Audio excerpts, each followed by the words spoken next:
Hello tout le monde! Aujourd'hui on se retrouve dans la vidéo où je vous montre comment je fais mes ballerines sur Chablon. Comme on peut le voir, j'avais déjà ma manucure de fête, mais j'avais aussi une fine couche de base sur les doigts que j'avais poncée. Donc c'est la base fibre vitamine de chez Vasco. Donc c'est une base avec des fibres à l'intérieur, je l'aime beaucoup, elle ne chauffe pas du tout sous la lampe et elle est teintée. Donc je viens me prendre mes chablons, c'est les chablons du jour de chez Vasco. Et je viens coller les deux petites ailettes ensemble, bien droites. Je vais ensuite le positionner dans l'allongement de mon ongle. Et je vais le mettre bien droit par rapport à mon doigt, pas du tout vers le haut comme on avait fait pour l'amande. Donc là, je vais vraiment me mettre super droit et pincer les deux ailettes du dessous. Je vais ensuite découper mon chablon au niveau de mes points de rupture. Donc là, je vais prendre mes ciseaux de chez Péguissage et je vais du coup couper en suivant les marques de découpe qu'il y a sur le chablon.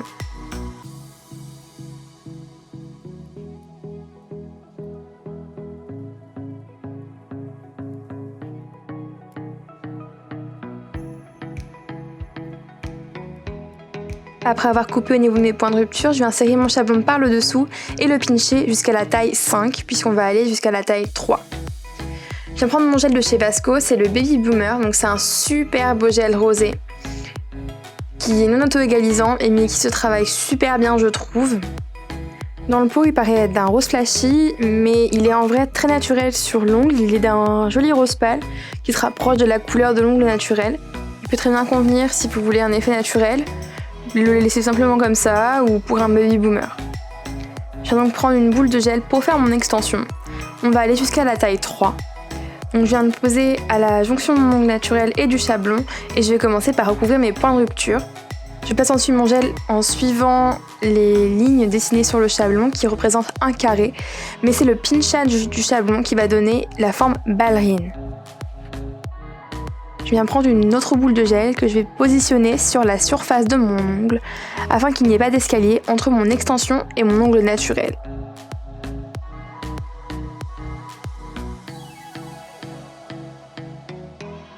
J'avais mis un petit peu de gel dans mes cuticules, donc c'est pas très grave, il suffit de le nettoyer avec un petit dotting tool ou un bâtonnet de buis avant de catalyser. Donc j'ai catalysé mon extension 60 secondes et je vais retirer mon chablon vers le bas.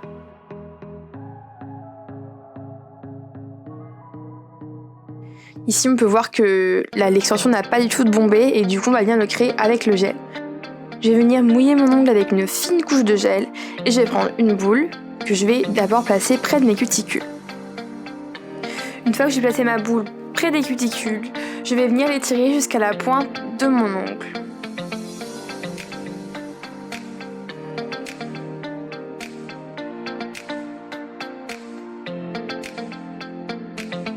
Je vais veiller à bien répartir mon gel là où je le souhaite. Je n'hésite pas à reprendre du gel si j'ai la sensation qu'il y a des manques. Mieux vaut avoir un peu trop de gel et limer, surtout que ce gel est très facile à limer, plutôt que d'avoir des manques, limer, s'en rendre compte et devoir remettre du gel.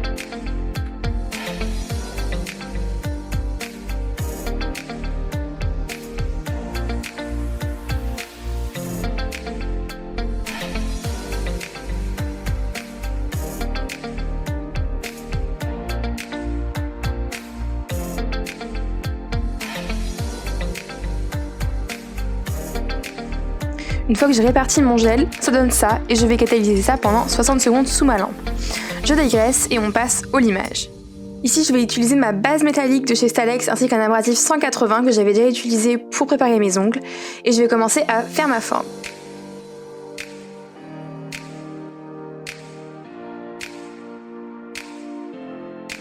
Une fois que je suis contente, je vais commencer à faire mes parallèles.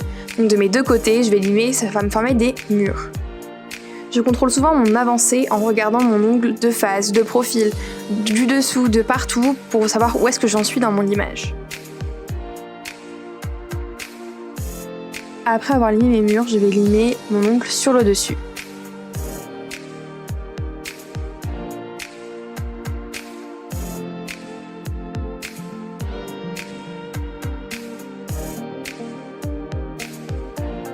Je vais ensuite limer les arêtes que ça m'a créées, donc sur les deux côtés de mon ongle, et après je vais vous montrer à quoi doit ressembler votre ongle.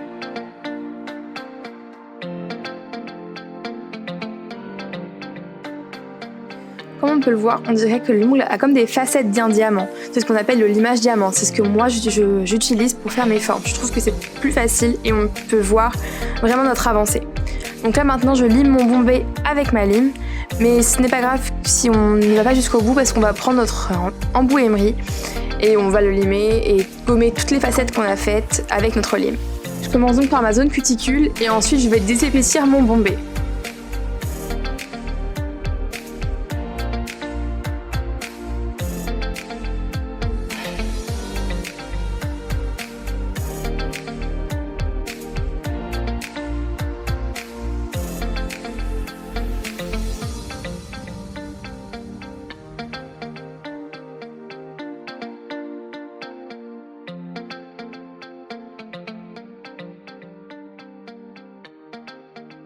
Je vais ensuite venir lisser toutes les facettes que j'ai créées avec ma lime, avec mon embout emery.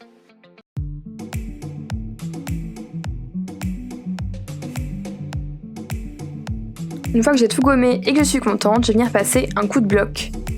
Donc là c'est un bloc 180 je crois, ou 240, je ne sais plus. Ça vient de chez Ongle 24, j'aime beaucoup parce qu'ils sont super grands, donc c'est super pratique. Je viens ensuite nettoyer mon ongle de toutes les poussières qui peuvent s'être mises dans mes cuticules pendant le limage.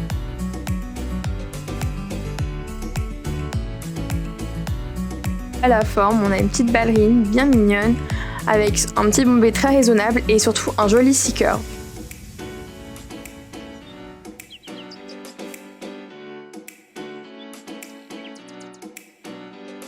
Je suis ensuite venue faire mes autres doigts hors caméra, donc voilà, mes petites ballerines. On va ensuite procéder au nail art, donc j'ai pris un joli rouge de chez Gel Bottle, je vous mettrai toutes les références en barre d'infos, un orange de chez Beauty Luxe, un jaune toujours de chez Beauty Luxe, un vert de chez Vasco, un bleu toujours de chez Vasco et un mauve de chez Beauty Luxe. Je suis venue mettre ces petites couleurs sur ma palette et je vais commencer par dessiner mes petites courbes sur mes ongles. Donc je commence par la rouge. Et toutes ces courbes, je vais venir les catalyser couleur par couleur pour pas qu'elles se mélangent entre elles.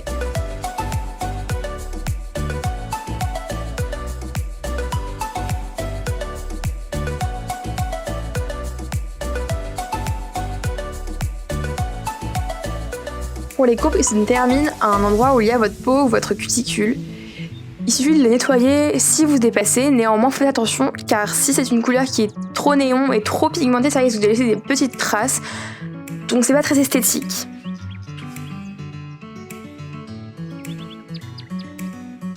Je viens faire mes courbes avec ma deuxième couleur en faisant bien attention de la coller à la première courbe, à ne pas laisser d'espace pour que ce soit plus joli. Parce que si vous laissez des espaces, on va avoir le gel entre les deux couleurs et ça va pas être très esthétique.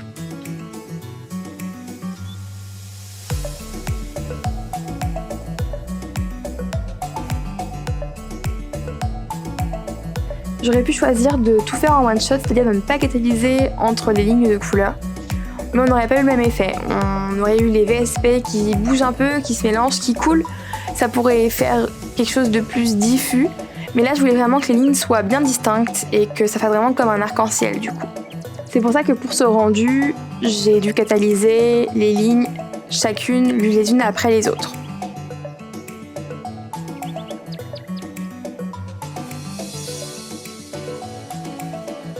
Pour avoir un joli rendu, il faut aussi que vous choisissiez des VSP qui sont assez pigmentés ou des gels de couleur. Moi je recommande pas de le faire avec des gels paint parce que ça va créer du relief sous votre finition et c'est pas ce qu'on veut. On veut quand même quelque chose d'assez plat et ça n'aura pas le même rendu si vous utilisez des gels paint. Comme on peut le voir, sur certains doigts j'ai une petite bulle. Ce que j'aurais pu faire pour éviter ça, c'est mettre soit une petite couche de base transparente, soit une couche de finition mat. Ça m'aurait évité d'avoir cette bulle qui se voit à travers la finition. Mais écoutez, je le saurai pour la prochaine fois et vous aussi, donc voilà. Je vais mettre ma finition de chez Nails Company, c'est la finition Swift qui a un anti-UV assez prononcé. Donc je l'ai choisi parce que les ongles sont quand même assez clairs et je veux pas qu'ils jaunissent. Donc voilà le résultat du nail art et des ballerines, j'espère que ça vous a plu. Si c'est le cas, n'hésitez pas à me laisser un petit commentaire, à aimer cette vidéo, mais aussi à vous abonner à ma chaîne YouTube, car d'autres vidéos arrivent sur les différentes formes d'ongles. On se dit à la prochaine dans une prochaine vidéo.